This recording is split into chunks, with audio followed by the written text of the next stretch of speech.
My hands were shaking before the shuttle doors even opened.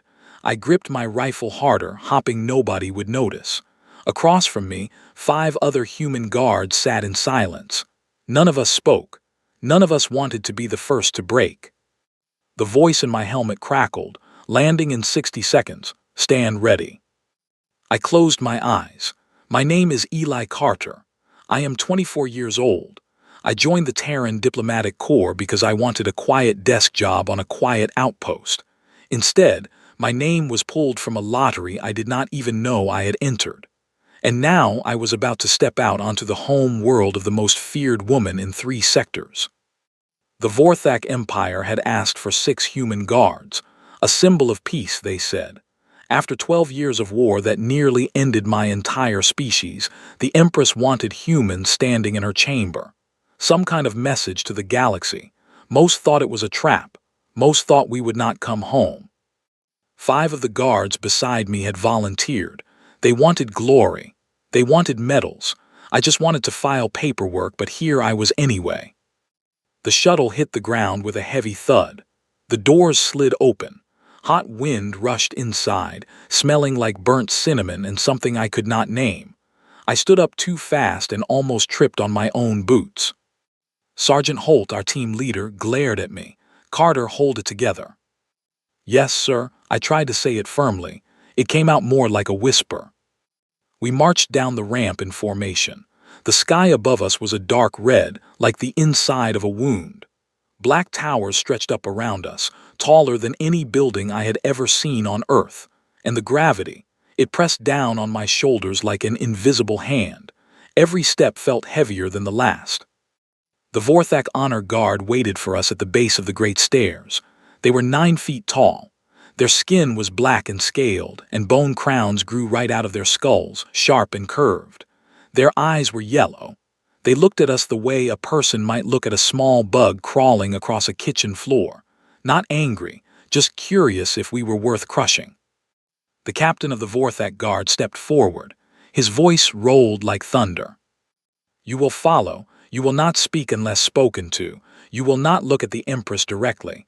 You will not move from your post even if the palace falls. Is this clear? Yes, sir, we said together. Good, he turned. Move. We walked up the stairs. There were 200 of them. By the top, my legs were burning.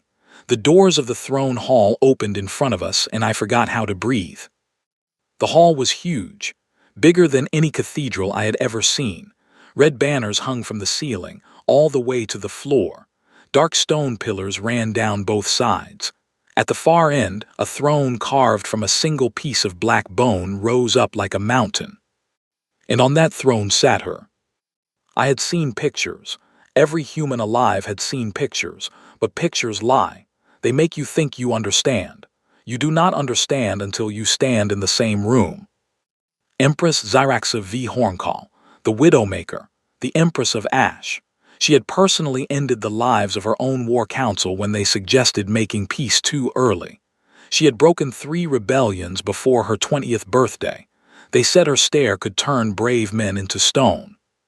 She was tall even sitting down. Her bone crown rose high above her head, sharp as knives. Her armor was dark and quiet, no gold, no jewels, just smooth black metal.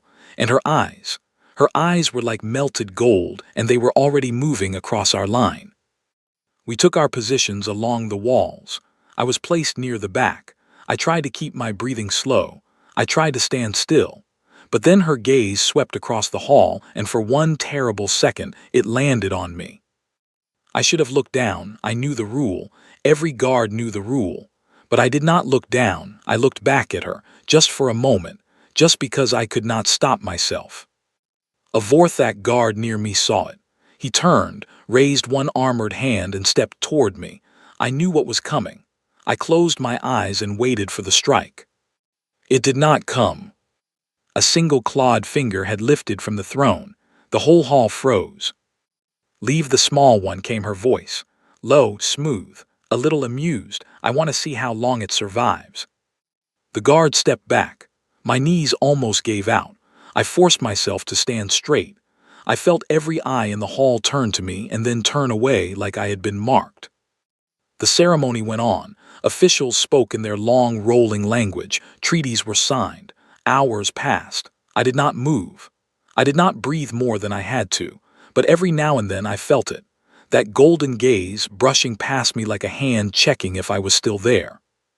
By the time we were dismissed, my legs were numb. My back was screaming. I followed the others out of the hall in silence. The Vorthak captain walked beside us. "You," he pointed at me. "The Empress has noted you. Do not be flattered. She notes everything she plans to remove." "Yes, sir," I said. Behind me, Holt let out a long, slow breath. "Carter, what did you do?" I looked at her, sir, just for a second. Holt rubbed his face with both hands, just for a second. "I am sorry, sir." "Do not be sorry." He looked at me tired. "Be careful. There is a difference." That night the human guards were given a room together in the lower wing of the palace. It was small. The beds were too low for our backs. The air was thick. Quill, the youngest of us, had not stopped sweating since we landed.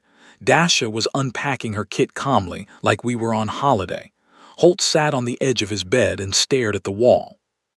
I lay on my back and looked at the dark ceiling. I could still feel that golden gaze. I could still hear her voice. "Leave the small one. I want to see how long it survives." I should have been afraid. And I was. Of course I was. But there was something else under the fear, and that something else scared me more than anything in the room. She had looked at me, not through me, at me, like I was a person. I told myself I was being foolish. I told myself it was the gravity, the long flight, the strange air. I told myself to sleep. I did not sleep. Around 4 in the morning by my watch, I heard the door open. A Vorthak servant stood there, tall and silent. He pointed at me. "You, come." The others sat up fast. Holt stood. "What is this?" "The Empress requests the small one," the servant said. "Alone." Holt looked at me. His face was carefully blank. "Carter." "Sir." "Walk slow, speak less, come back." "Yes, sir." I followed the servant through long stone halls. Torches burned in the walls, but their flame was blue, not orange. The shadows moved strangely. Every corner felt like it was watching me. By the time we reached a tall, black door, my heart was beating so hard I could hear it in my ears. The servant pushed the door open and stepped aside. Inside. I walked in. The door closed behind me with a soft click that sounded like a lock. The room was a study. Books in some places, scrolls in others. Star charts covered every wall, glowing softly. A black desk carved from one piece of bone stood in the center, and by the window, looking out at the red sky, stood the Empress. She was not in her armor. She was wearing a simple dark robe, long and flowing. Her bone crown was gone. Without it she looked younger, tired, almost ordinary, if anyone 9 feet tall could ever look ordinary. She did not turn around. "Eli Carter," she said. Her voice was softer here.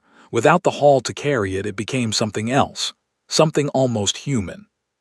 "Yes, Your Majesty." "Why did you look at me?" I opened my mouth, closed it, opened it again. "I do not know." "Try again." I swallowed. I think I forgot the rule for 1 second. "I am sorry, Your Majesty, I will not." "You are not sorry." She turned then slowly, and her gold eyes found me. "You are afraid. Those are different things." I could not answer. My tongue would not work. She walked toward me. Each step was slow, measured. She stopped about 3 feet away. Even at 3 feet, I had to tilt my head back to look up at her. She was studying my face the way a scientist studies a strange new creature. "Tell me, small one, in your world do you stare at things that frighten you?" "Sometimes," I said. My voice was barely a whisper, "when we cannot help it." She tilted her head. "And do you find me frightening?" "Yes, Your Majesty, very." A small sound came out of her, not quite a laugh, almost. It was the strangest sound I had ever heard from a Vorthak. "Good," she said. "That is correct. The day you stop being afraid of me is the day I stop trusting you." She turned away again, walked to her desk, and sat down. A scroll lay open in front of her. She picked up a thin black pen and began to write. For a moment, I thought I had been forgotten. Then she said, without looking up, "You may go, Eli Carter. We will speak again." "Yes, Your Majesty." "Eli." I stopped at the door. "Yes. In this room, when we are alone, you may stand straight. You do not have to make yourself small. I have enough small things in my court already." I did not know what to say, so I said nothing. I bowed and I left, and I walked back through the long blue halls with my heart pounding in a way that had nothing to do with fear. When I got back to our room, Holt was awake, waiting. He looked at me for a long time. Then he just said, "Sleep, Carter. Whatever happens tomorrow happens tomorrow." I lay down. I closed my eyes. And in the dark, I could still see those gold eyes looking at me like I was a person and not just a small thing in a corner. I should have been afraid. I was afraid. But I was something else too, and I did not yet have a word for what that was. The days passed, then weeks. I kept waiting for the moment when she would grow bored of me, when the order would come to send me home, or worse. It did not come. Instead, I learned the rhythms of the palace. The morning council, where lords argued and the Empress watched them like a hawk watching mice. The afternoon training of young Vorthak's soldiers in the great yard, where she sometimes stood at the high window and corrected their forms with a single sharp word. The evening receptions, where ambassadors from many worlds came to bow and beg favors. And every few nights a Vorthak servant would come for me. "You come." I stopped jumping when it happened. My team noticed. Dasha laughed about it once gently. Carter, our little secret weapon. Quill stopped meeting my eyes. Holt watched me carefully but said nothing. Yet. I told myself it was just a curiosity. The Empress liked to study me. Like a strange pet, nothing more. I told myself a lot of things in those first weeks. I would learn soon that almost none of them were true. The thing I noticed first was that she did not sleep. I do not mean she slept badly. I mean she did not sleep, at least not the way humans do. I would be on the night rotation, standing in the corner of her great chamber, and at 4 in the morning, when even the moons of Kale Tarn were dim, she would still be at her window just standing there. Her shoulders down, her crown set aside on a low table, her gold eyes far away, looking at something I could not see. The first time I saw it, I thought she was waiting for someone. The second time, I thought she was thinking. The third time, I understood. She was alone, truly, completely alone, in a way I did not know a person could be. A queen with 12,000 servants, a ruler with 300 warships and 200 million subjects, and nobody in any of those numbers that she could just sit beside in silence. That was when something inside me changed. And when she turned that night slowly and saw me watching her from the corner, she did not look angry. She looked, for one brief second, as if she had been seen, and she did not know what to do about it. I lowered my eyes. I went back to my post. My heart was hammering. The next night the servant came for me. As always, "You come." But this time, when I walked into her study, she was not at her desk. She was sitting on a low couch by the window, and a second cup had been placed on the small table beside her. "Sit, Eli," she said. "We are going to talk." And so we did. That was the night everything began to change. That was the night I stopped being just a small guard in a corner. That was the night I learned that the most feared woman in 3 sectors had a voice she only used when there was nobody listening, and that voice was not cruel, and not cold, and not anything I had been told it would be. It was, of all things, lonely. And I, foolish small thing that I was, sat down on that couch and listened. The first thing she asked me, after I had sat down, was a question I did not expect. "Eli Carter," she said, "do you know what rain tastes like?" I blinked. "Yes, Your Majesty, I do." "Tell me." I tried. I told her about summer storms in the small town where I grew up, about cold spring rain and warm autumn rain and the way the air smelled afterward. She listened. She did not interrupt. She did not laugh. She just listened, with her gold eyes on the floor and her hands wrapped around a cup of something dark and steaming. When I was finished, she was quiet for a long time. Then she said, "On Kale Tarn, it has not rained for 100 years." I did not know what to say to that. So I said, I am sorry. Why are you sorry? She looked up. You did not take the rain. No, I said.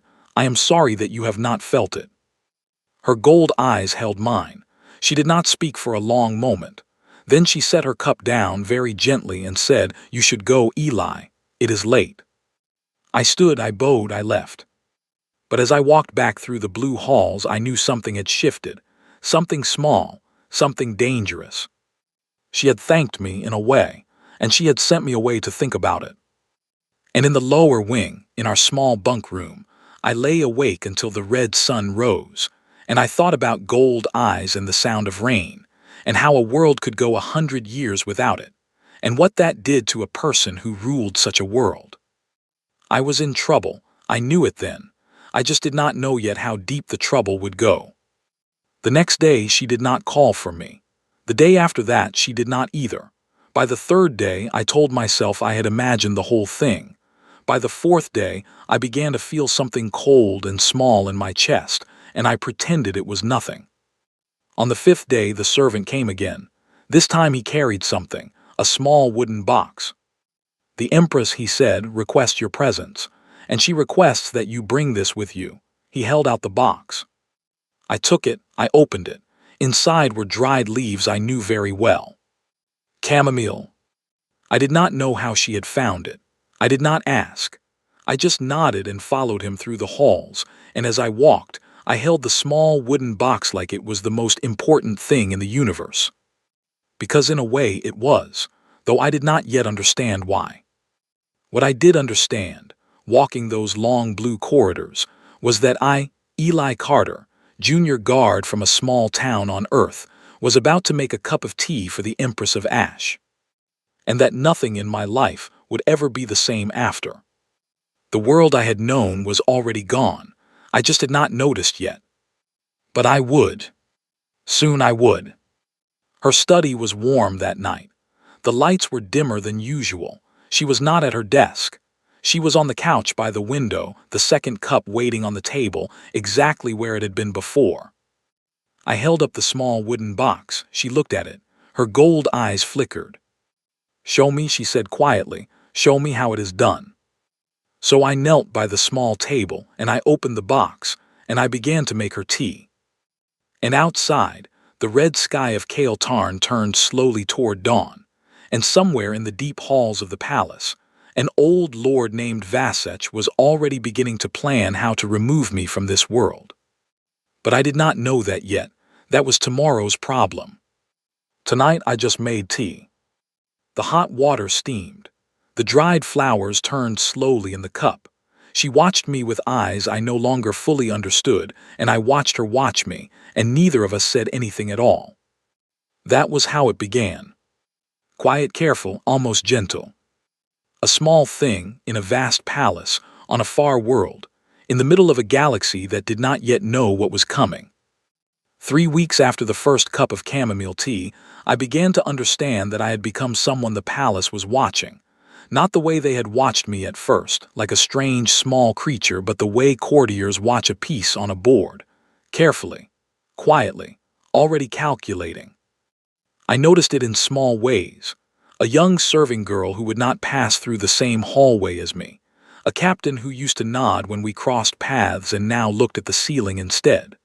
The way Lord Vasech, the eldest of the War Council, would smile when I entered the throne hall, and how that smile never reached his eyes.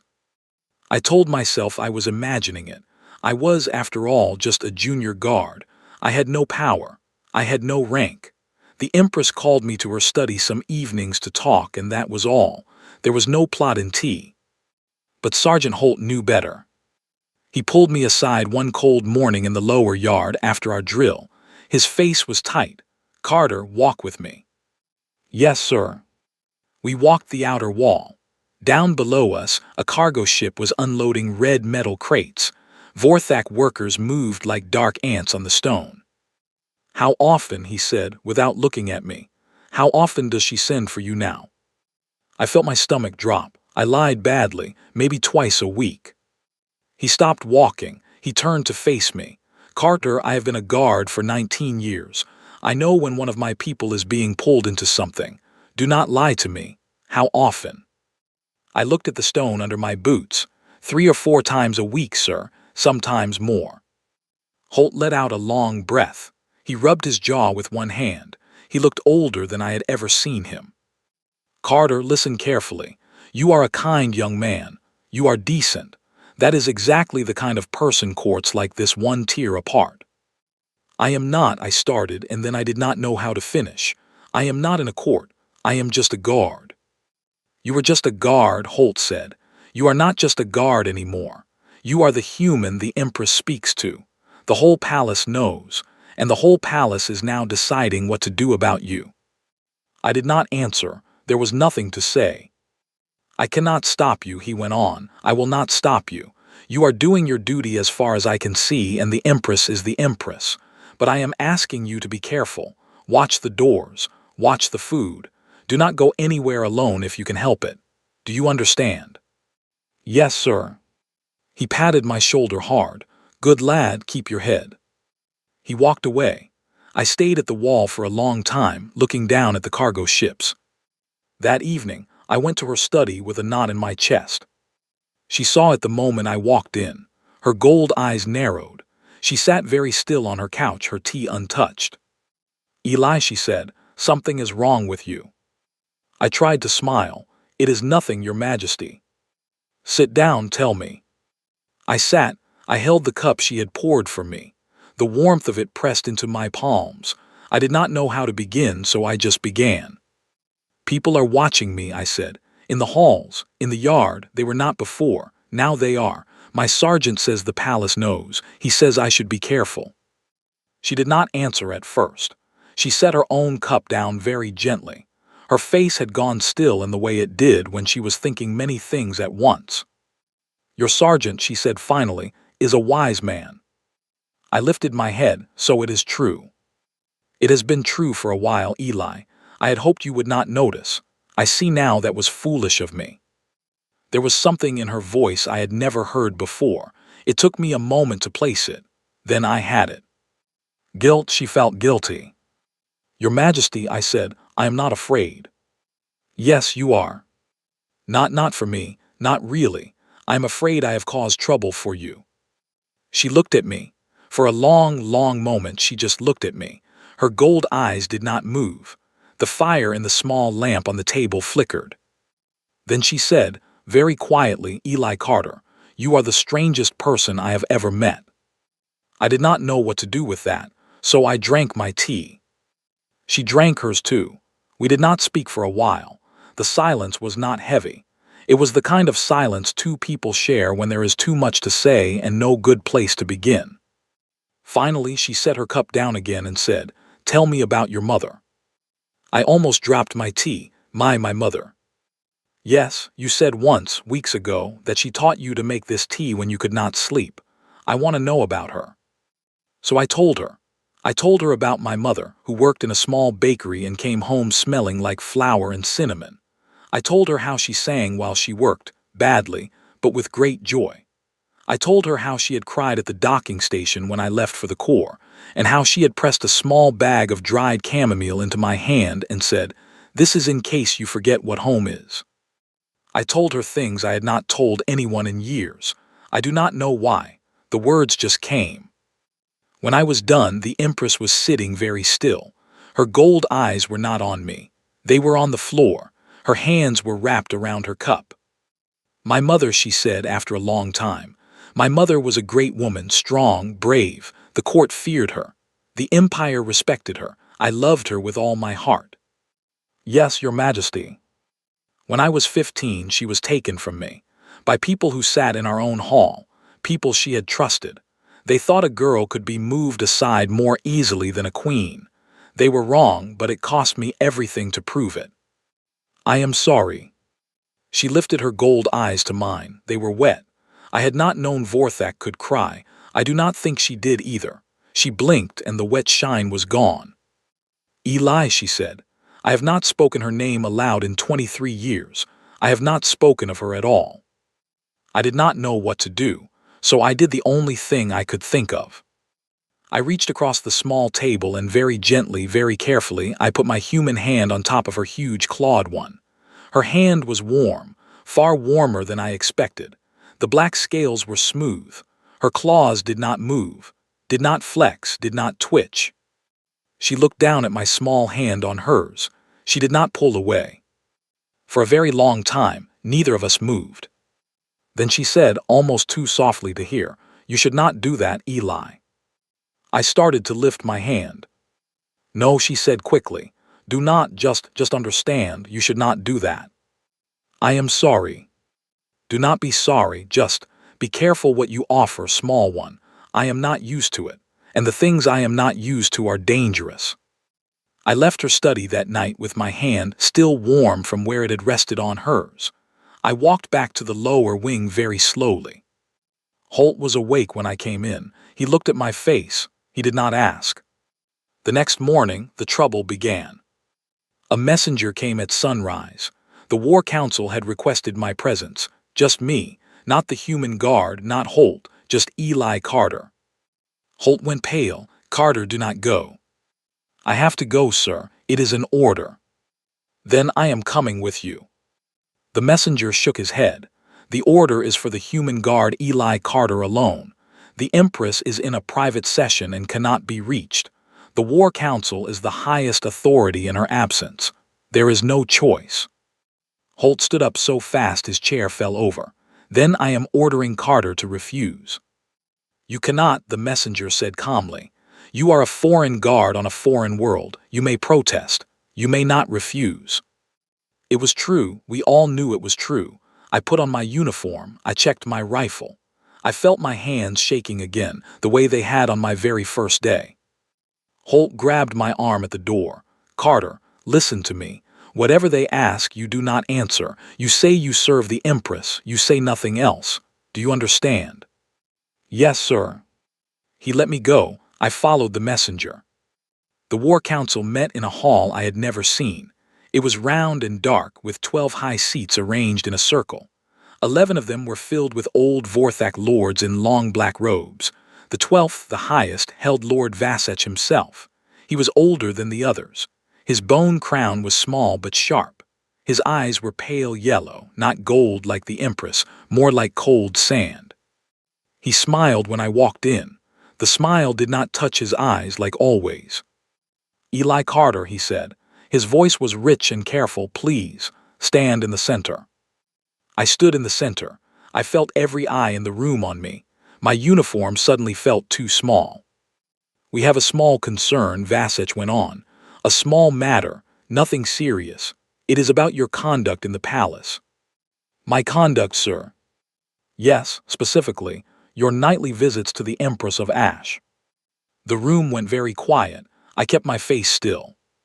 "I serve the Empress," I said. "I follow her orders." Of course, of course." Vasech folded his clawed hands. "We do not question your service. We question the nature of these visits. The Empress has not been herself, you see. She has been distracted. She has missed 2 strategic sessions this month. She speaks of human customs. She drinks human drinks." "She is the Empress," I said, carefully. "She may do as she pleases." Vasech's smile thinned. "Yes, she may. But we, her council, must protect her, even from herself sometimes, even from small things she has grown fond of, especially from small things she has grown fond of." I felt cold. I said nothing. "Tell us, small guard, what do you speak of in those long evening hours?" I said, "The weather, stars." "Stars?" "Yes, sir, star charts. She likes them." He stared at me. I did not look away. I had learned that already in the throne hall on the very first day. I did not look away. After a long moment, he leaned back. His seat creaked. "Very well," he said. "Thank you, Eli Carter. You may go." I bowed. I turned. I walked out of that round, dark room with my back straight and my hands shaking, and I did not let either show. When I got back to the lower wing, Holt took one look at me and said, "Tell me everything." So I did. He listened. When I was finished, he sat very still for a long time. Then he said, "Carter, you need to be ready. You may have to leave Kale Tarn very fast. Pack a small bag. Keep it under your bunk. If I tell you to run, you run and you do not look back." "Yes, sir." That night I did not go to her study. No servant came for me. The whole palace seemed to be holding its breath. The next day the order came. I was being reassigned, a special detail, a remote moon. I was to leave on a small shuttle alone in 2 days' time. Holt read the order. His face went hard and cold. "This is not an order," he said quietly. "This is a knife in the dark." "What do we do?" He looked at me. He looked at Dasher and Quill, sitting on their bunks watching us. "We do not run," he said. "Not yet. We send a message to her, directly, the proper way, through the Empress's own household, not through the council. If she does not know, she will know now." "But how, sir?" I asked. "We cannot reach her."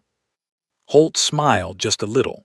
"There is one Vorthak in this palace who does not bow to Vasech, her household chamberlain, Old Thome. He is loyal to her mother's memory and therefore to her, and he likes humans. He told me so himself on our first night here. I thought he was being polite. Maybe he was being something more." That night Holt slipped out of the lower wing alone. He came back 2 hours later. He nodded to me. "Sleep, Carter. The message is sent. Whatever happens tomorrow will happen tomorrow." I lay down. I did not sleep. I stared at the ceiling and I thought about her gold eyes, wet and quickly blinked clear. I thought about a girl of 15 who had become an empress in one terrible night. I thought about my hand on hers. Then, just before dawn, the door of our room flew open with a crash that shook the walls. 6 Vorthak guards stood in the doorway. Their armor was the deep red of the imperial household. Their captain stepped forward. His voice was sharp. "Eli Carter, stand, come with us. The Empress requires you, now by her own command." Holt was on his feet, hand on his sidearm. "Show me the seal." The captain held up a small dark token. Holt looked at it. His shoulders dropped. He stepped aside. He nodded to me. "Go, Carter, go." I went. We ran through the halls, not walked, ran. The captain did not slow down. Servants pressed against the walls as we passed. We took stairs 3 at a time. My chest was burning. My legs were screaming. "Where are we going?" I gasped. "The Empress of Ash," the captain said, without looking back, "is in her private study. She has not slept tonight. She received a message at the 3rd hour. Since then, she has been giving orders. Many orders. Some of them, she says, are about you." "Is she safe?" He did not answer. He just ran faster. We reached the great doors of her private wing. They were already open. She was standing in the hallway in full ceremonial armor, her bone crown high and gleaming, her gold eyes burning. 2 more guards stood behind her. 3 Vorthak lords in black robes were on their knees in front of her. She saw me coming. She did not smile. Her face was a mask of cold light. "Eli," she said, "you are unharmed." "Yes, Your Majesty." "Good, then come. We have work to do tonight. And by the time the red sun rises, certain old men will learn what it costs to put a hand on what is mine." She turned. Her cape swept behind her like a dark wing. The kneeling lords did not lift their heads. I followed her down the long hall, my heart pounding, my hands shaking, my whole life turned upside down. And somewhere far above us, the first pale edge of red dawn was beginning to crawl across the sky of Kale Tarn. The hall outside the throne room was crowded by the time we arrived. Lords had been pulled from their beds. Generals had been summoned without warning. Servants stood pressed against the walls, eyes wide, afraid to look at anyone. The Empress walked through them all without slowing. The crowd parted for her as if cut by a blade. I followed 2 steps behind her. I did not know where to look. I did not know where to stand. Every time I caught the eye of a passing courtier, they looked away as if I were burning hot. She did not speak to me, not once during that long walk. But when we reached the great doors of the throne hall, she paused, just for a heartbeat, and her gold eyes flicked sideways to me. And in that single look, she said something with no words at all. "I am here, you are here, stand." The doors opened. The throne hall was full. The full council, the high captains, The chief priest of the Bone Crown Order in his white robes. Even the human ambassador, Lord Hayden, stood pale and unsure near the back with two of his aides beside him. He had been summoned too.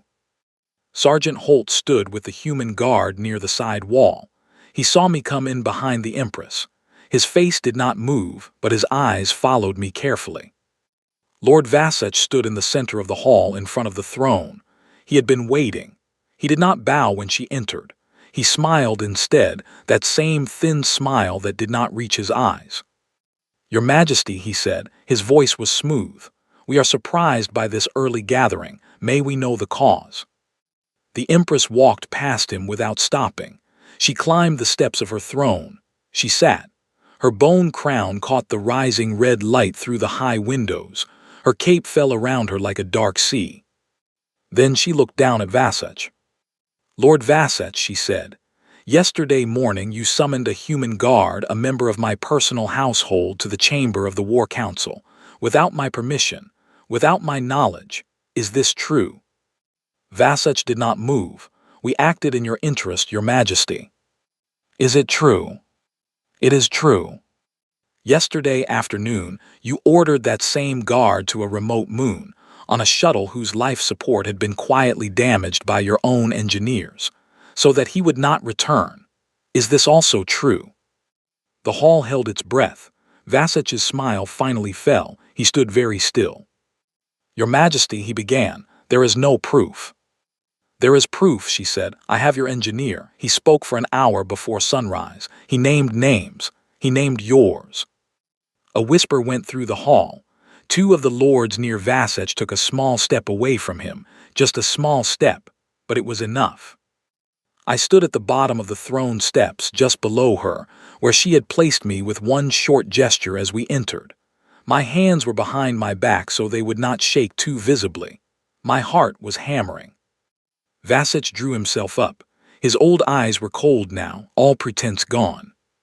"Your Majesty," he said, "we acted because the Empire needs you focused. The Empire needs you strong. The Empire does not need you spending your nights drinking warm flower water with a small alien creature." Lord Hayden, the human ambassador, made a small sound in his throat. He had not expected to hear that part. The Empress did not move. She did not raise her voice. When she spoke, it was quieter than before. "Lord Vasech," she said, "you have served 3 rulers of my house. You served my grandfather when he united the great houses. You served my mother in her last years. You have served me since I was 15 years old. I have always considered you a wise advisor." Vasech lifted his chin. "Then hear me now, Your Majesty. The court murmurs. The houses whisper. They say the Empress of Ash has grown soft. They say she favors a small foreigner over her own blood. The Empire will not stand for it. There will be a civil war if you do not put this small thing aside." The Empress looked at him for a long, long moment. Her gold eyes were unreadable. Then she stood up. It was a small movement. She just stood. But the entire hall seemed to grow smaller around her. The light through the windows seemed to gather behind her. I have never before or since seen a person fill a room more completely than she did in that single moment. "Lord Vasech," she said, "you speak of civil war as if it were a threat against me. It is not. Civil war is a threat I deliver. Do you understand the difference?" Vasech's mouth opened, closed. "You have decided," she went on, her voice rising slowly like a tide, "that I am soft because I learned the customs of an ally. You have decided that I am weak because I share a cup with a guest. You have decided that the rules of my mother apply to me, and that my mother's age has not passed." She stepped down one step of the throne, then another. "Lord Vasech," she said, "my mother is gone. I am here. I am the Empress of Ash. I decide who stands in my study. I decide who shares my evenings. I decide who lives. I decide who is removed from court. Not you, never you." She reached the bottom of the steps. She walked past me. Her cape brushed my shoulder once, just once, and then she stopped a pace from Vasech. "You ordered the harm of a member of my household," she said. "A human guest under the protection of this throne, under my personal protection. This is not politics. This is not advice. This is treason." Vasech went pale. The two lords near him took another step away. "Your Majesty," he said quickly, "mercy, I have served 3 rulers." "Yes," she said, "you have, so I will give you the mercy you would not give him." She lifted her hand. The captain of her personal guard stepped forward. 3 more guards moved with him. They surrounded Vasech in a clean, quiet ring. "Lord Vasech," the Empress said, "you are removed from the council. You are stripped of your house holdings. You are exiled to the cold moon of Drelth, where you will live out your days in a small house with 2 servants and no visitors. You will write your memoirs if you wish. They will not be read by anyone who matters.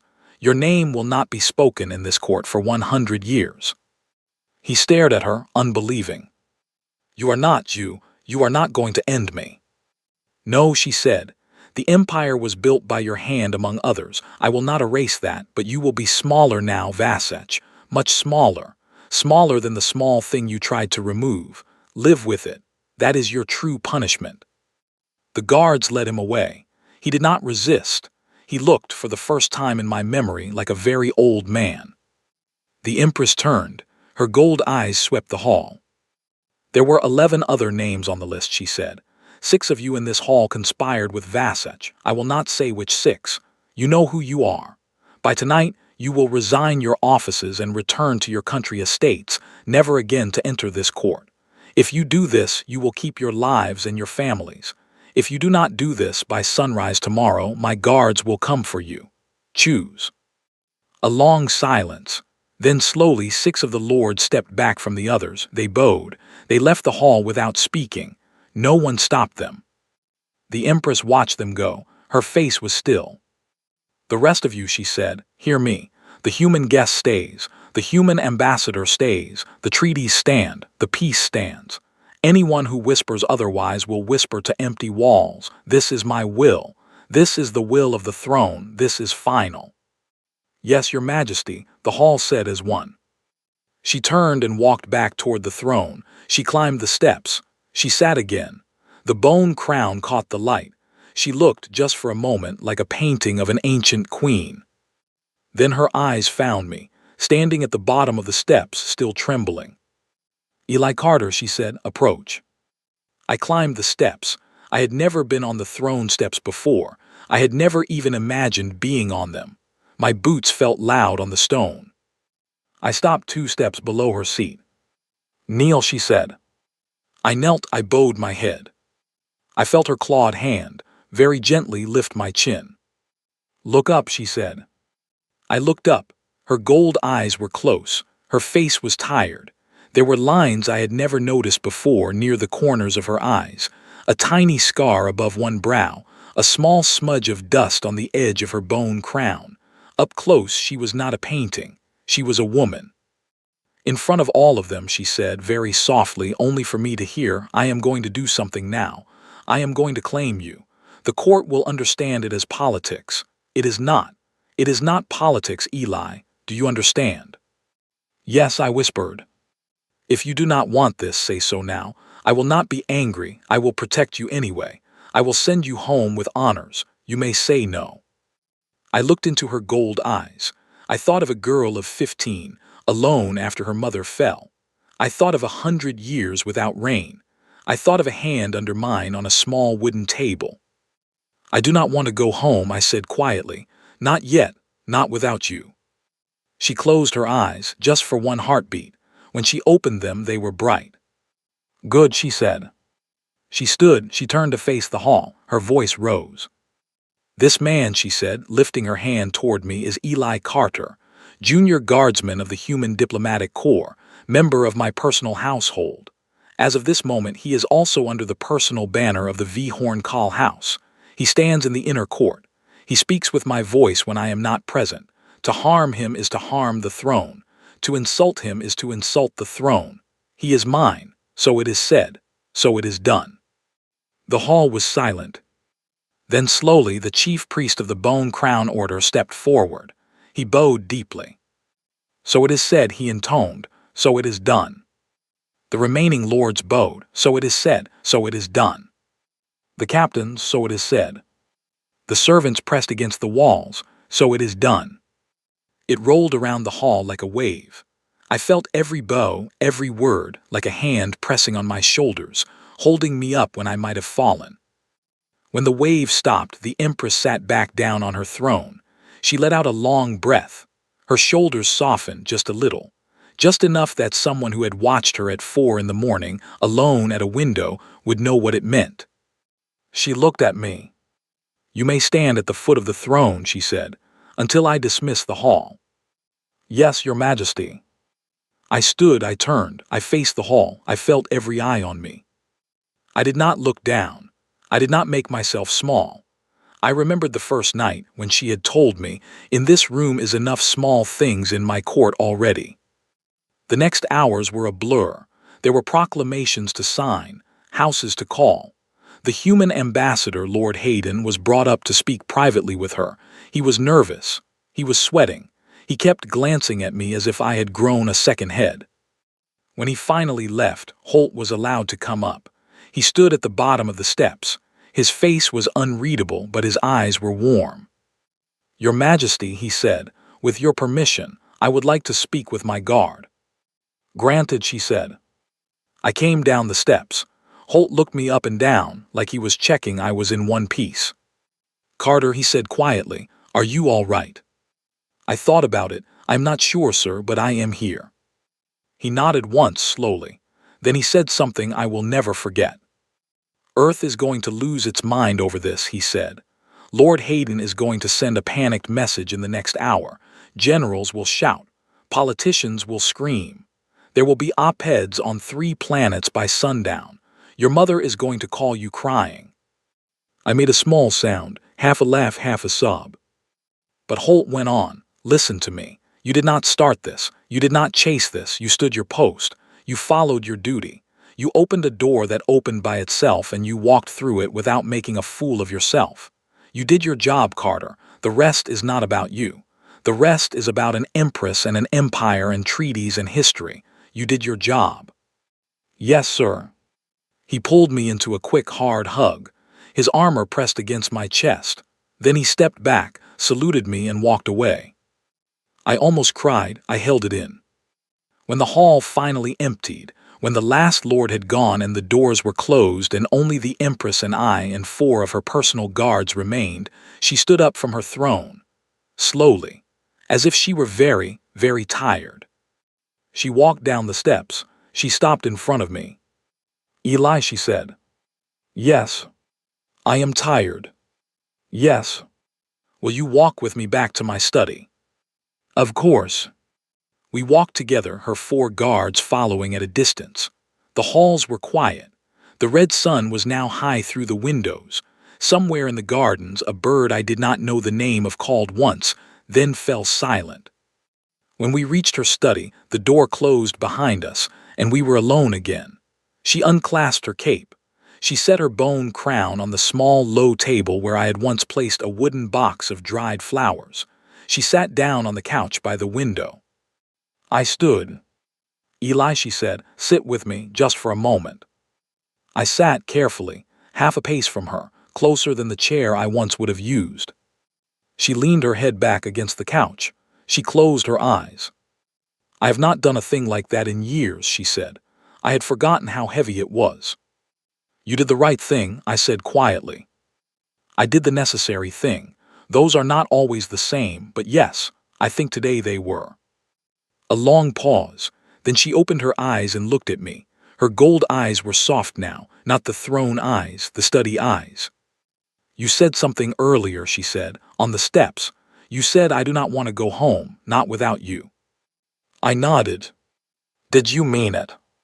I looked at her, at the lines near her eyes, at the small scar above her brow, at the woman, not the painting.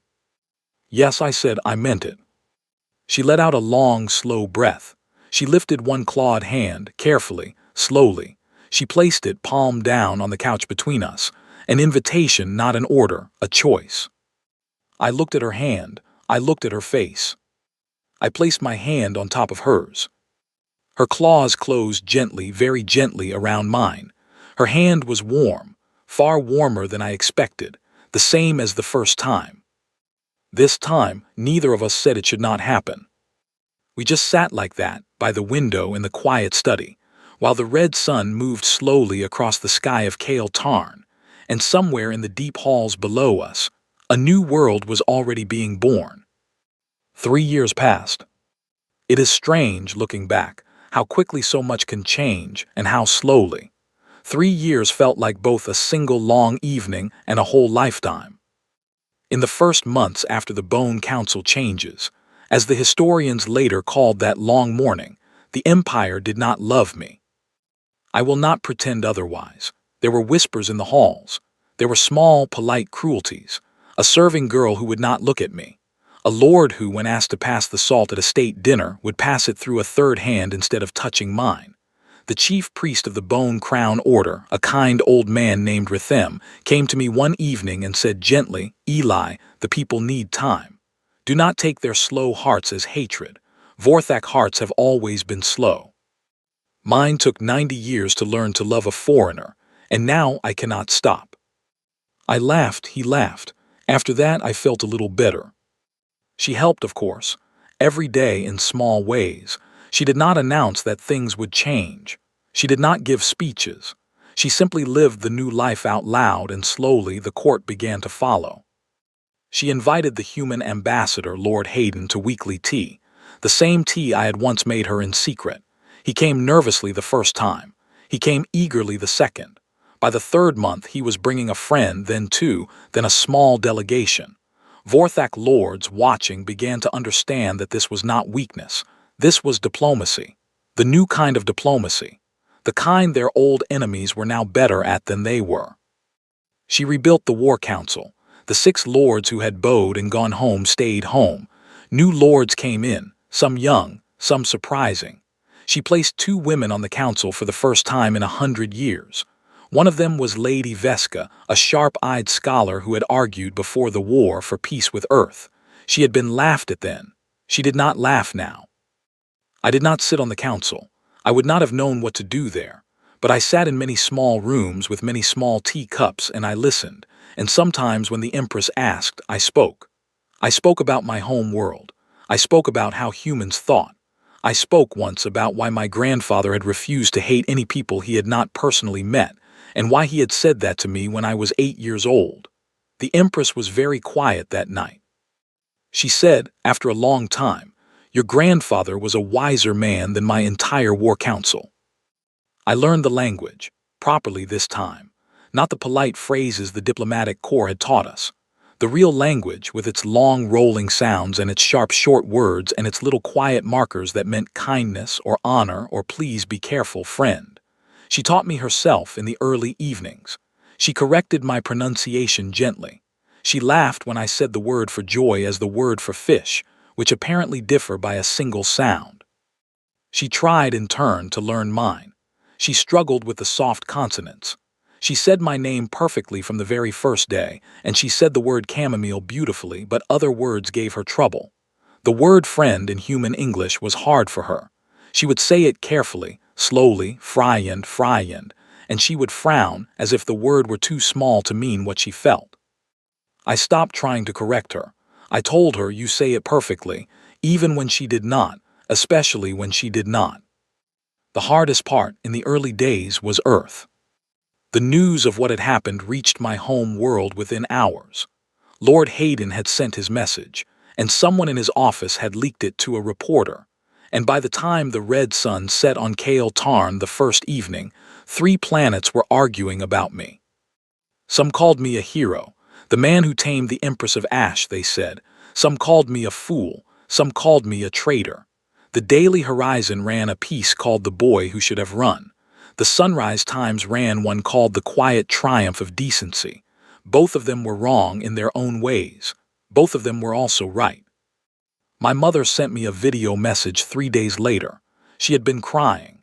Her face was puffy and her hair was tied back the way she only wore it when she was upset.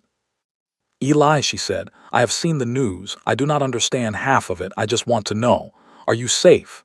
Are you eating? Is she nice to you?" I sat on the couch in the Empress's study, with the small device on the table between us, and we watched the message together. The Empress did not speak the whole time. She just watched. When my mother said the word nice, the Empress made a small sound that might have been a laugh and might have been something else. I sent a message back. I was careful with my words. I told my mother I was safe. I told her I was eating. I told her the Empress was kind, very kind in a quiet way. Then I did something I had not planned. I turned the camera. I showed her the study. I showed her the small, low table, the window with the red sky, the Empress watching from the couch. The Empress did not pose. She did not smile a court smile. She simply lifted her clawed hand in a small wave and said, in slow, careful English, "Hello, mother of Eli. Your son is well. Thank you for the chamomile." My mother, when the reply video came back 2 days later, was crying again. But it was a different kind of crying. After that, it got easier, with my family at least. With the rest of Earth, it took longer. It always does. The treaty came in the second year. The historians call it the Quiet Treaty because it was signed in a small room with only 12 people present and no cameras. Earth and the Vorthak Empire agreed to full diplomatic relations, joint trade routes, a shared scientific station near a beautiful blue gas giant called Ilaris, cultural exchanges, student programs, a whole long list of dull, boring, sensible paragraphs that, taken together, ended a century of suspicion. Lord Hayden cried when he signed it. The Empress did not. She only looked at me, where I stood beside her chair, and gave me the smallest smile.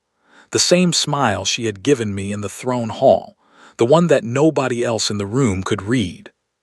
She and I, in those 3 years, built something nobody had a name for. It was not a marriage. The Vorthak do not marry. They have other words, older words, for the bonds between people. None of them quite fit us either. We borrowed bits from both languages. We invented some of our own. We did not announce it. We did not need to.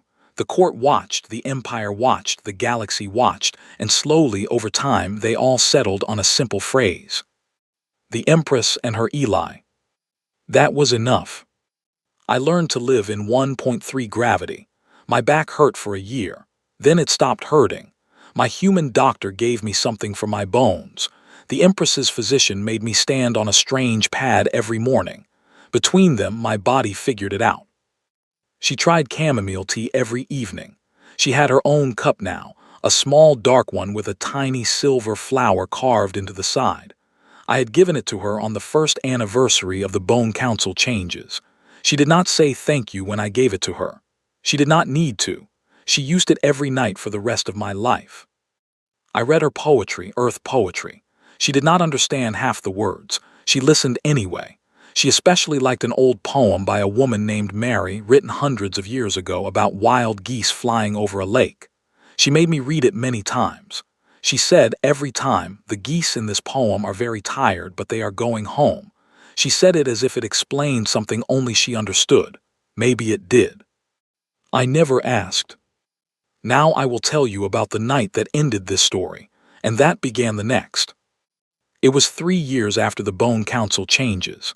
There was a state ball, the largest the palace had hosted in 20 years, ambassadors from 40 worlds, the hall full of light, new banners hanging from the ceiling, half Vorthak red, half human blue, woven together along the edges in a pattern Lady Veska had designed herself. I was no longer in guard uniform. I had not been in guard uniform for a long time. I wore a quiet dark suit, cut Vorthak style, with a single small silver pin at the collar. The pin was shaped like a chamomile flower. Only she and I knew what it meant. She wore her bone crown, her ceremonial cape, her dark armor polished smooth. She was magnificent. She was, in that hall, exactly the figure the galaxy had always pictured. The Empress of Ash, the Widowmaker. But when she lifted her cup to a toast, her clawed fingers brushed mine, very gently, the way they had on the couch the first time. And nobody in the hall could see, but I felt it. That was when the young noble was brought forward. He was very young, 20 maybe. His house was old and small. His name was Thelvin of House Maris, and he had been chosen to be presented at court for the first time. He walked toward the throne with stiff steps. His clawed hands shook. He could not meet her eyes. When he stopped at the bottom of the steps, he stuttered his name twice and could not finish his bow properly because his knees were locking up. The hall went quiet, the way halls do when someone is failing in public. A few of the older lords smirked. One or two looked away in pity. The young man's mother in the crowd looked stricken. I felt for him. I knew that feeling. I had been him on a night 4 years ago in this very hall. The Empress looked down at him. Her gold eyes did not move. Her face did not change. Then, very slowly, she did something I did not expect. She glanced sideways, at me, just for one beat, just long enough for me to see the smallest curve of her mouth, the kind that nobody else could read. She remembered. She turned back to the young man, and when she spoke her voice was different, softer than the council had ever heard it, softer than the great houses had ever imagined it. "Be at ease, small one," she said. "The brave ones are always afraid first." The young man looked up. His mouth opened. He had clearly expected anything else, a scolding, a sharp dismissal, even maybe an old kind of cruelty. He had not expected gentleness. He bowed properly this time. He spoke his name clearly. He completed the presentation without another stumble. When he stepped back, his mother was wiping her eyes. The hall stayed quiet, but it was a different kind of quiet now. The Empress turned. She held out her hand. I took it. Her claws closed around my fingers. They have always been careful around my fingers, from the very first time. They always will be. We walked together down the steps of the throne into the hall. The crowd parted. The music began to play again, a slow piece from a small string instrument I did not recognize. 40 worlds watched. I leaned in close to her, just for a moment as we walked. I spoke too softly for anyone else to hear. "Thank you," I whispered. Her gold eyes did not move from the hall, but her hand tightened on mine just a little. "For what?" she said. "For being kind to him." "I learned it from someone," she said quietly, "a small one I once knew. He stood in a corner one night and looked at me when he should not have. I should have removed him. I did not. I am very glad I did not." I could not speak for a moment. Then I said, "I love you." She did not turn. She did not stop walking. The hall went on around us. The music played. The 40 ambassadors smiled and bowed and did their work. In her own language, very quietly, she said the long old word her people use for the deepest bond. The one she had once told me, on a quiet evening, was the word her mother and father had used for each other before the war. She had never said it aloud to anyone in her life. She told me later, much later, that she had been holding it inside her chest for nearly 2 years, waiting for the right night. She let it out that night in the middle of 40 worlds and a string quartet and 1,000 glasses of wine. Quiet enough that only I heard it, loud enough that I would never forget. Later, when the ball ended and the lights dimmed, when the ambassadors had been seen off and the lords had drifted home, we sat together on the couch in her study where everything had begun. The small, low table, the window with the red sky, the 2 cups side by side, hers with the silver chamomile, mine plain and old, the same one I had used the first time. She set her bone crown on the table. She let out a long breath. "Eli," she said. "Yes. They called me the most feared empress in 3 sectors. I know. They were right. I know." She turned her gold eyes to me. They were tired and warm and happy, and 100 other things I did not have words for, even after 3 years. "But they did not understand," she said. "What they could not understand until you was that the most dangerous thing in the universe is not a woman who has never been afraid." "Then what is it?" I asked, though I already knew. I just wanted to hear her say it. "It is a woman who has been afraid her whole life," she said, and finally, found a small one she did not have to be afraid with. Outside, the red sun was beginning to set on Kale Tarn. The first stars were coming out, distant and quiet, in a sky that had not seen rain in over 100 years. I lifted my cup. She lifted hers. They touched gently with a small clear sound like a tiny bell. We did not say anything else. We did not need to. The galaxy outside our small study went on with its business. Treaties were signed. Ships flew. Worlds turned. Historians wrote long, long books about the Empress of Ash and her quiet human guard, and the strange long evening that became a marriage of two peoples nobody had thought could ever sit at the same table.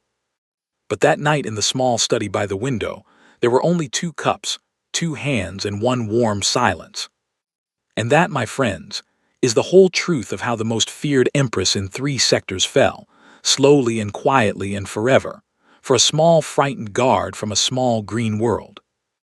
I still do not understand why it was me. I am still grateful, every single day, I am grateful. And I always will be. The end.